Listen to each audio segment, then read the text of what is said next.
The monsoon has officially set in across major agricultural states like Chhattisgarh, Madhya Pradesh, Rajasthan, Maharashtra, Kerala, Karnataka, Himachal Pradesh, and Uttarakhand. However, the India Meteorological Department, which is IMD, has warned that rainfall may remain below normal in some of these areas. This turnaround follows a period of rainfall deficiency between 6th of June and 22nd of June. Notably, Northwest India recorded 31% above normal rainfall, Central India saw 15% above normal rainfall, while the South Peninsula and East and Northeast India recorded rainfall 7% and 11% below LPA respectively.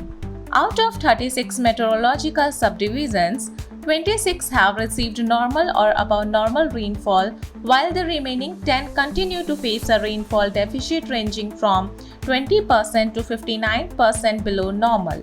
This uneven distribution raises concern for some regions but presents an overall promising scenario for kharif cultivations.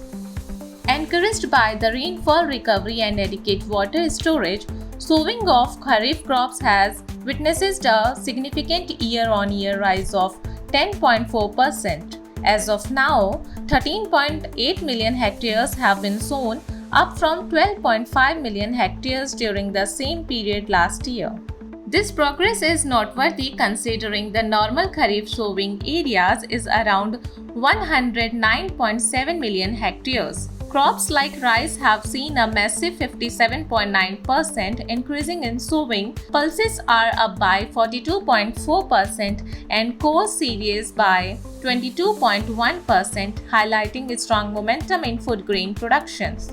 However, oilseeds and jute have shown negative growth, declining by 2% and 2.8% respectively. On the water front, the country is in a better position compared to last year.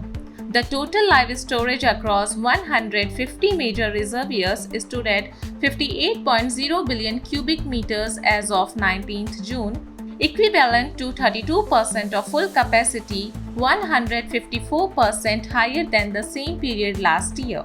Key basins like the Kaveri are at 84.3% of capacity, while the Ganga basin is at 35.3%. Region-wise, the southern region shows the most improvement with 39% storage compared to 16% last year, indicating a positive outlook for agriculture and rural incomes in the coming months.